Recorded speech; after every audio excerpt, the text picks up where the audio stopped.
Notre invité est Dr Constantin Dabiré. Il est le conseiller spécial du Premier ministre burkinabé. Avec lui, nous allons parler de l'Afrique subsaharienne et la problématique du financement des infrastructures par le secteur privé. Docteur, bonjour, c'est un plaisir de vous avoir sur le plateau. Bonjour avec vous et merci de me recevoir. Alors, qui parle du secteur privé parle forcément des entreprises détenues par l'État. Définissez-nous l'entreprise au niveau de l'Afrique subsaharienne. Waouh, c'est une question qui est, je ne dirais pas assez complexe, mais je dirais que l'entreprise est avant tout une entité économique qui va donc combiner des inputs pour produire des biens et des services marchands. C'est donc une entité économique qui va créer de la richesse. Laquelle richesse donc sera répartie entre ceux qui auront contribué à sa production. Alors docteur, y a-t-il des exemples qui prouvent effectivement qu'il y a une problématique de financement de ces entreprises? Merci beaucoup. Je dirais que depuis les indépendances, si vous remarquez, il y a toujours eu la question ou la problématique du financement des entreprises, la problématique du financement des infrastructures. Mais ce qui est intéressant, je dirais, cette problématique évolue avec le temps. Et il y a un certain moment, le vrai problème qui pouvait se poser peut-être, c'était le problème d'abord de la qualité des études. C'est vrai que ce problème se pose toujours, mais de moins en moins, car de plus en plus, on a cette capacité de pouvoir produire des études de qualité en vue de permettre de prendre des décisions de financement. Dans les années, je dirais, 90-97, le problème, par exemple, de la garantie en soi se posait. Comment garantir les financements qui sont faits, par exemple, par les banques? Aujourd'hui, je ne dirais pas que le problème de la garantie ne se pose pas. Il se pose, mais il n'est pas aussi crucial que dans les années 90. Toujours dans les années 2000, vous avez même les modalités de financement qui étaient une barrière au financement des entreprises, car on n'avait pas assez de banques d'abord pour financer, les banques n'avaient pas assez de ressources pour financer. Mais je pense qu'aujourd'hui, regardez un peu le cas du Togo, regardez un peu les pays africains de l'Afrique de l'Ouest, vous verrez qu'on a quand même assez de banques, ces banques ont assez de ressources, même si ces ressources ne sont pas toujours des ressources qui sont adéquates pour financer un certain nombre d'entreprises, notamment en ce qui concerne les infrastructures. Mais la question du financement commence à trouver des solutions. Néanmoins, la problématique se pose toujours. Car quand vous regardez un peu les besoins de base, surtout au niveau des besoins de base, ces besoins sont énormes. Et effectivement, à ce niveau, il y a des problèmes de financement. Je prends un exemple. Prenons le cas du Togo. Nous sommes au Togo et nous pouvons prendre le cas très simple. Vous savez, vous êtes d'avis avec moi que vous avez effectivement un problème en ce qui concerne la construction d'infrastructures au niveau, par exemple, de l'éducation. Parce que le problème éducatif est un problème crucial. Dans les universités au Togo, dans les universités africaines, on a le problème d'accès même aux infrastructures qui se posent. Vous avez des étudiants qui ont le bac, mais qui ont de la peine à pouvoir s'inscrire dans les universités publiques pour ce que nous savions. Ces universités ont des capacités très limitées. Et donc, ce qui veut dire que forcément, elles ont besoin d'un appui, d'un accompagnement pour pouvoir, je dirais, mettre à la disposition de ces étudiants des infrastructures adéquates en vue de leur permettre de pouvoir faire de très bonnes études. Revenons un peu dans le cas de la santé. Regardez un peu dans quel état se trouvent nos hôpitaux. Regardons un peu dans nos villages. L'accès à la santé est un problème qui se pose. Et quand vous regardez très bien, effectivement, la question fondamentale, c'est l'accès à l'infrastructure, c'est l'accès à la disponibilité du service. Et ce qui, effectivement, dit que quelque part, il faille trouver un moyen pour faire en sorte que le citoyen lambda, comme vous et moi, puisse être en mesure, partout dans nos pays, quel que soit le village, la ville où il se trouve, être en mesure de se soigner de façon assez décente. Et cela pose également ce manque crucial d'infrastructures. Et quand on parle de manque crucial quelque part, vous avez la question du financement qui peut se poser. Revenons maintenant sur le domaine, le secteur de l'énergie. Au Togo, c'est vrai, le problème est plus ou moins résolu, mais nous avons assez fréquemment des délaissages. Pour être là en pleine émission et subitement, vous avez une coupure d'électricité. Comme je dis, le cas togolais, il est assez spécifique, le problème est assez résolu, mais le Togo, dans les et allons dans certains pays aujourd'hui, dans le pays voisin, vous verrez que le problème d'accès à l'électricité se pose de façon cruciale, et ce qui amène quelquefois des délaissages, exactement. Et quand vous regardez, c'est vrai, il n'y a pas que la question du financement, mais la question du financement également est une question fondamentale justement pour pouvoir pourvoir les pays d'infrastructures solides. Et quand vous dites pourvoir les pays d'infrastructures, quelque part, donc, vous dites permettre au secteur privé de pouvoir contribuer de concert avec les gouvernements, de concert avec les États, à la mise à la disposition de l'infrastructure. Cela fait donc appel à la question du financement le plus souvent. Quels sont, docteur, les facteurs, si on peut le dire, les facteurs déterminants du financement des infrastructures par le secteur privé? La question, elle est intéressante, merci beaucoup, elle est fondamentale.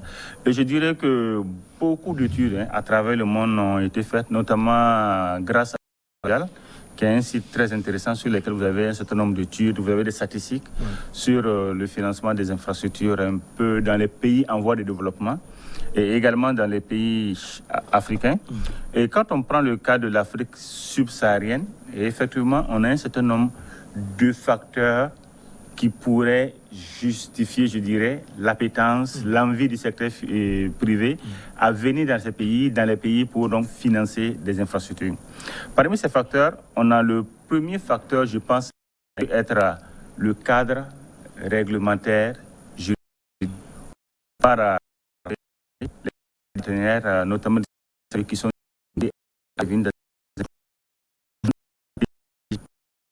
juridiques par l'environnement des affaires, que cet environnement soit assez sécurisé, assez solide pour inciter le secteur privé à investir, à injecter des financements. Au-delà de l'aspect donc juridique de l'environnement des affaires, comme on l'a dit, vous avez également la question de la gouvernance qui peut se poser et qui se pose, qui est une question centrale, qui a même d'attirer ou de décourager le secteur privé à intervenir dans le financement des infrastructures. Revenons un peu sur la question de la gouvernance.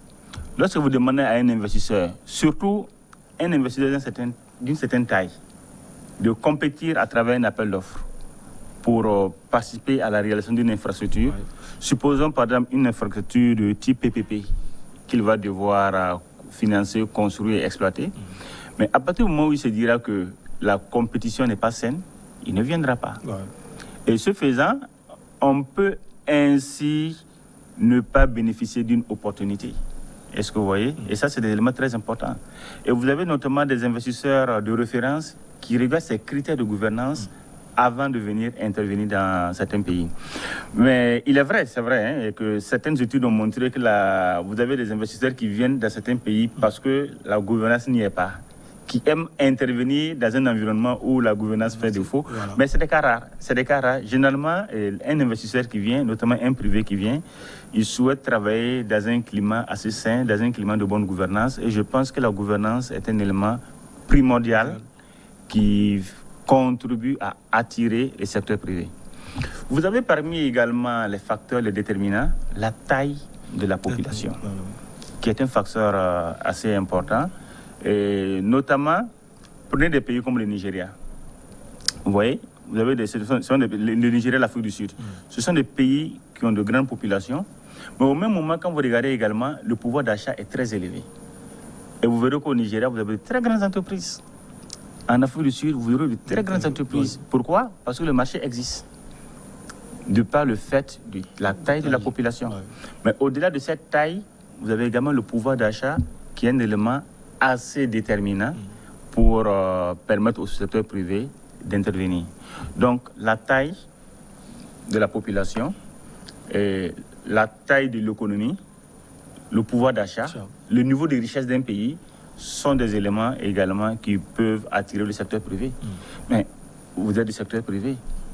Un privé qui vient pour investir, il laisse compte une rentabilité.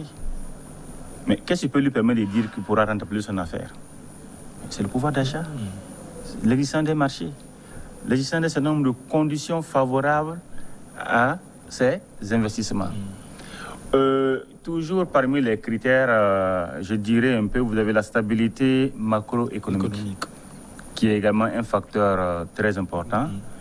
Une monnaie qui est stable, crédible, une inflation assez bien maîtrisée. Je dirais la capacité d'un pays à faire face à ses engagements vis-à-vis de ses partenaires, là c'est très important. Oui, si vous avez un pays qui n'est pas crédible, qui n'est pas en mesure de faire face à ses engagements vis-à-vis de ses partenaires, notamment les engagements financiers, difficilement il pourra donc attirer des investisseurs, il pourra attirer le secteur privé à venir investir. Mais quand on regarde toujours, parmi les facteurs, il y en a tellement, mais vous avez également la stabilité sociopolitique. Un pays qui n'est pas stable, difficilement il pourra attirer des investisseurs. Mais revenons, ça c'est vraiment un exemple simple, sur le cas du Togo. Au lendemain de la crise de 2005, vous avez vu que subitement, le pays a connu, je dirais, une très belle croissance. Il a connu de très bonnes opportunités. Et regardez un peu la ville de Lomé, regardez un peu la croissance du Togo. Où je pense que la stabilité sociopolitique y a été pour quelque chose. Donc la stabilité sociopolitique est également un élément qui peut être déterminant dans le choix d'un investisseur privé à venir investir. Pour finir, je dirais que le privé qui vient, il recherche un environnement qui suscite la confiance. Voilà. Ah, c'est normal. Donc quand on parle de facteurs de déterminants, ce sont un ensemble d'indicateurs qui peuvent rassurer les investisseurs, le secteur privé, à venir dans un pays pour réaliser des investissements, pour contribuer, je dirais, aux côtés des gouvernements à la réalisation des infrastructures. Le privé qui vient aussi aura indubitablement des difficultés face aux gouvernants, docteur, lesquels? Oui, nous avons parlé tantôt de la question de la gouvernance, qui est un élément assez important. Nous avons parlé de la question du climat des affaires. Et d'ailleurs, vous voyez que la Banque mondiale, depuis un certain nombre d'années, depuis, je dirais, pratiquement une vingtaine d'années, accompagne le gouvernement, et surtout ceux africains, à améliorer l'environnement des affaires pour attirer le secteur privé. Nous avons parlé également de la question de la gouvernance. Un privé qui vient, je prends un exemple très simple, qui vient pour investir et qui se rend compte en fait que les modalités de compétition ne sont pas saines, il n'y viendra pas. C'est comme si vous prenez un peu un sportif de haut niveau, vous l'invitez pour une compétition dans un pays.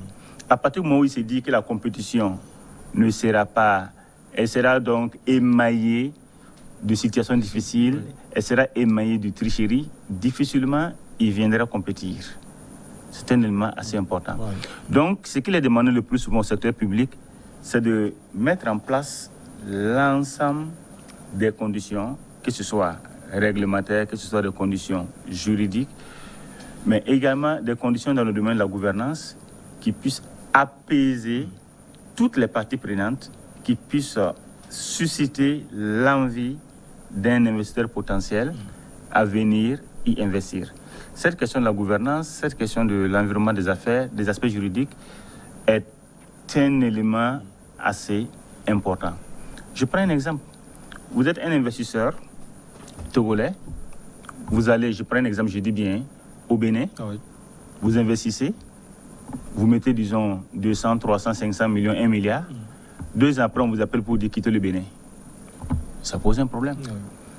2 ans après, on vous condamne pour des raisons non justifiées. On vous demande donc de vendre votre entreprise ou on récupère votre entreprise. Ce faisant, si après on vous invite à y revenir, il n'est pas certain que vous y revenez. Tous ceux qui vous verront dans ces conditions éviteront d'y aller en se disant, attention, dans ce pays, les conditions du marché sont telles que, ou les conditions juridiques, réglementaires, sont telles que on n'est pas certain de pouvoir sécuriser, c'est même le terme que je cherchais, les investissements que nous allons faire. C'est un exemple que j'ai pris. Il n'est pas dit qu'au Bénin, il y a des problèmes de sécurité. Non, c'est juste un exemple pour vous dire simplement que le gouvernement est appelé à créer ces conditions. C'est très important. Et également à assurer la stabilité politique, socio-économique, à assurer la stabilité macroéconomique. Donc, vous voyez, ce sont des décisions qui sont prises à un niveau très élevé mais qui ont des impacts sur l'appétence du secteur privé à venir investir, qui peuvent donc attirer le secteur privé à venir investir.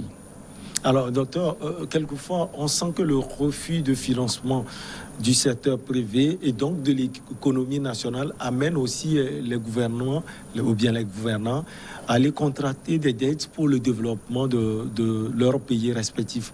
Vous le pensez aussi? Non, mais ça c'est normal. Et tout gouvernement va contracter des dettes pour contribuer au développement du pays. Ça c'est normal. Mais il faut dire que de plus en plus, il y a ce qu'on appelle un peu l'effet ciseau qui fait que les besoins vont grandissant. Les besoins des États, les besoins donc des populations vont grandissant. Au même moment, si vous remarquez dans presque tous les pays du monde, vous voyez que les gouvernements sont confrontés à ce que j'appelle des contraintes d'ordre financier. Donc, pendant qu'il y a ce contrainte d'ordre financier, vous avez des contraintes budgétaires, vous avez paradoxalement une augmentation des besoins. Et surtout les pays en voie de développement. Les besoins augmentent, un des besoins donc, qui augmente. Au même moment, ils doivent faire face à des contraintes budgétaires. Mais ceci dit, il est tout à fait normal de trouver une solution à cette situation. Et le plus souvent, qu'est-ce qu'on fait? On va demander au secteur privé de venir s'associer justement au gouvernement pour prendre en charge une partie de ses besoins. Et vous avez ce qu'on appelle quelquefois des investissements de type, je dirais, régalien, ou des investissements qui reviennent à l'État. Quand vous prenez les investissements dans le domaine de la sécurité, de la défense nationale, ce sont des éléments qui sont du ressort de l'État. Et pour assurer ces investissements, il est tout à fait normal que l'État puisse s'endetter ou trouver d'autres moyens pour le faire. Ça, c'est normal. Est-ce que vous voyez? Donc, c'est dire que quand l'État s'endette, en soi, c'est pas mauvais. Surtout si cette dette est bien utilisée. En soi, c'est pas mauvais. Mais compte tenu des contraintes que nous avions aujourd'hui, de plus en plus, on fait de la place au secteur privé pour donc accompagner les États dans la mise en œuvre des investissements. Et vous verrez que cette place qui est faite au secteur privé ne concerne pas seulement le volet financement. Non. On va même demander au secteur privé de prendre en charge l'exploitation, la maintenance d'infrastructures d'utilité publique ou d'infrastructures d'intérêt général. Donc je dirais que le secteur privé devient un partenaire du secteur public dans la mise en œuvre des infrastructures. Alors, vis-à-vis de ces problèmes, est-ce qu'il y a une approche globale, si on peut le dire, de cette problématique, docteur? Merci. Y a-t-il une approche globale de cette problématique? Oui, je dirais effectivement, c'est une problématique que l'on retrouve pratiquement dans les pays en voie de développement. Mais surtout quand on regarde un peu les pays de l'Afrique subsaharienne, on se rend compte qu'ils ont pratiquement cette même problématique et les génèrent à ces pays-là. Vous avez des solutions également qui sont préconisées. Dans ce genre de situation, je dirais que c'est toujours des propositions de solutions. Il n'existe pas de solution miracle. Et d'ailleurs, dans un contexte donné, une solution qui peut être bien appréciée, qui peut réussir, peut ne pas être une bonne solution dans un autre contexte. Là aussi, c'est une réalité. Il faut le prendre en compte. Mais de plus en plus, il s'est avéré que l'implication des banques multilatérales de développement, telles que la Banque mondiale, la SFI, contribue d'un côté à accompagner le gouvernement dans la mise en place d'un environnement propice à l'investissement privé. Mais d'un autre côté, contribue à mettre à la disposition du secteur privé des financements conséquents pour pouvoir réaliser des infrastructures. Et d'ailleurs, plusieurs études recommandent une forte implication de ces banques multilatérales de développement dans la résolution de la problématique, je dirais, du financement et de la construction des infrastructures en Afrique subsaharienne. Parce qu'effectivement, quand on regarde un peu, cette partie du monde, l'Afrique subsaharienne, est une partie qui connaît un taux d'échec assez élevé des infrastructures réalisées par le secteur privé, et c'est reconnu. C'est également une partie du monde qui connaît assez de difficultés justement d'accès à ces infrastructures, d'accès au financement pour la mise en œuvre de ces infrastructures. Et une des solutions qui est préconisée, effectivement, c'est cette forte implication des banques multilatérales de développement, d'ailleurs qui le font très bien, très bien, et qui accompagnent le secteur privé, qui accompagnent le secteur public pour le financement des infrastructures. D'ailleurs, je dirais que si vous constatez, ces banques multilatérales de développement sont beaucoup plus présentes dans les pays en voie de développement que dans les pays développés. Apportent plus leur expertise dans les pays en voie de développement que dans les pays développés.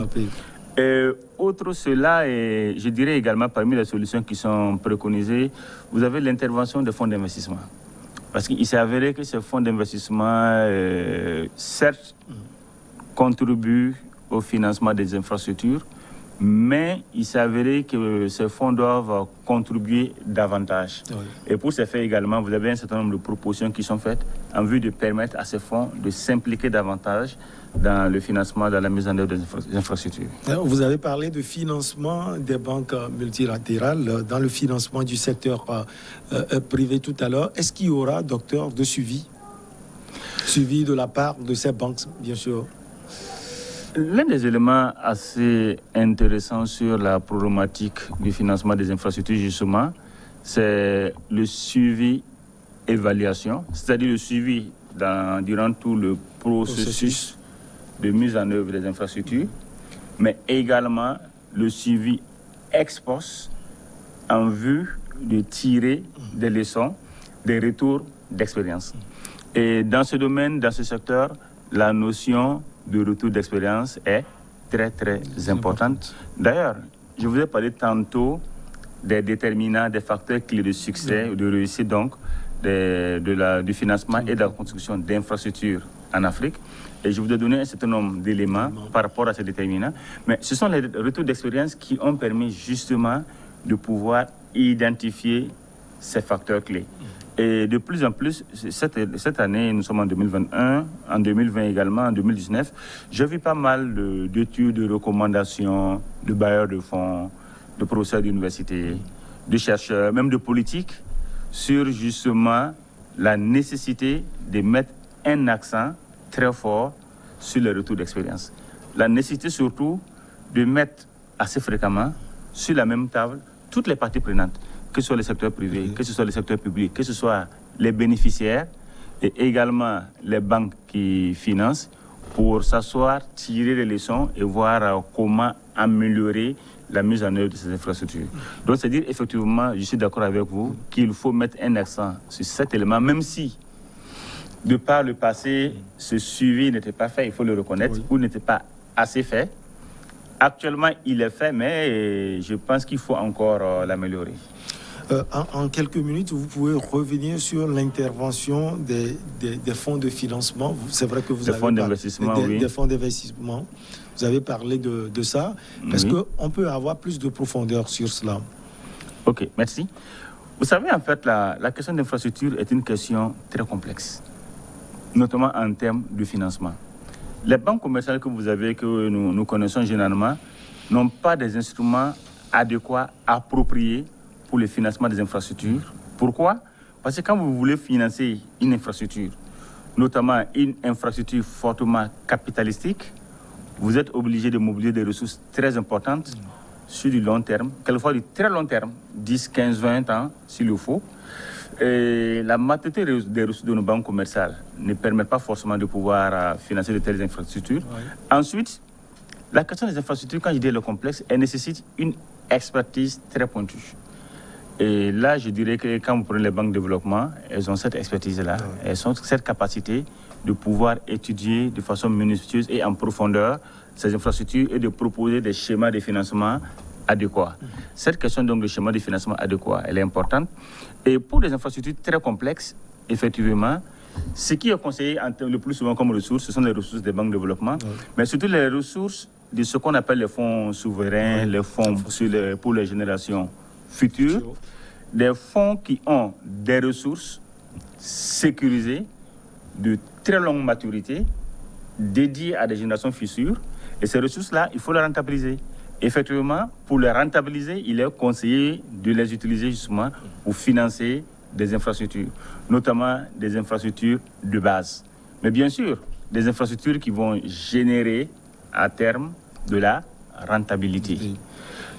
Au niveau des fonds d'investissement, les fonds classiques, qui sont un peu différents des fonds souverains et des fonds pour les générations futures, les fonds d'investissement classiques, certes, contribuent au financement à travers des prises de participation, mais quelquefois ont des limites dans la prise de risque. Et vous verrez justement, pour ce qui concerne les infrastructures très complexes, que ce fonds d'investissement intervient à une phase beaucoup plus en amont et non en aval. Voilà. Et se voyez. Mais les fonds pour les générations futures, les banques de développement, le plus souvent, dès le début, ils sont là. Parce que c'est là qu'il faut bien étudier. Mais les fonds d'investissement classiques, le plus souvent, ils interviennent une fois que l'infrastructure est mise en place, une fois qu'elle commence à fonctionner, quelquefois 1 an, 2 ans, 3 ans après, ils viennent vous dire oui, effectivement, ils ont cette expertise, ils peuvent accompagner. Mais la phase amont qui consiste à faire des études approfondies, à construire l'infrastructure, à l'exploiter pendant 1-2 ans, c'est une phase très critique. Et dans cette phase critique-là, justement, ce sont des ressources critiques spécifiques, structurelles, qu'il faut pour financer ce type d'infrastructure. Docteur Constantin Dabiré, vous êtes, comme je l'ai dit tout à l'heure, conseiller spécial du Premier ministre burkinabé. Vous êtes jeune, mais vous avez sans doute des conseils à donner à la jeunesse, puisque vous êtes une référence de cette jeunesse africaine. Référent pour la jeunesse africaine, je ne le sais pas, mais je dirais simplement que nous avons une chance et l'Afrique est un continent qui doit être construit, qui est appelé donc à prendre de la place dans l'avenir. C'est un continent qui a, je ne dirais pas qui est vierge, mais qui a beaucoup d'opportunités. Tel que nous le disions, et en faisant un peu le point, nous avons une population très jeune. Et comme elle est très jeune, effectivement, elle aura une consommation infrastructurelle très importante. Et cette consommation, il faut la combler.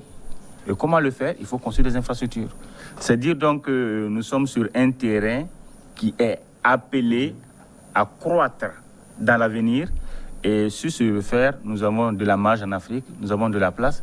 Et les jeunes sont invités à jouer justement leur rôle dans ce processus de construction du continent africain. Nous sommes au terme de cet entretien. Vous avez sans doute un dernier mot. Le dernier mot, je voudrais vous remercier et vous me recevez pour la énième fois sur votre plateau. Et chaque fois que j'y viens, je suis comblé, je suis heureux et je ne vois pas le temps passer. Ça fait plaisir. C'est dire que vos émissions sont très intéressantes. Merci. Et je vous remercie et je vous encourage à continuer de la sorte. Merci beaucoup à vous, docteur Constantin Dabiré. Vous êtes le conseiller spécial du Premier ministre burkinabé. On va donc marquer une pause pour le journal et on revient après pour Regard Croisé.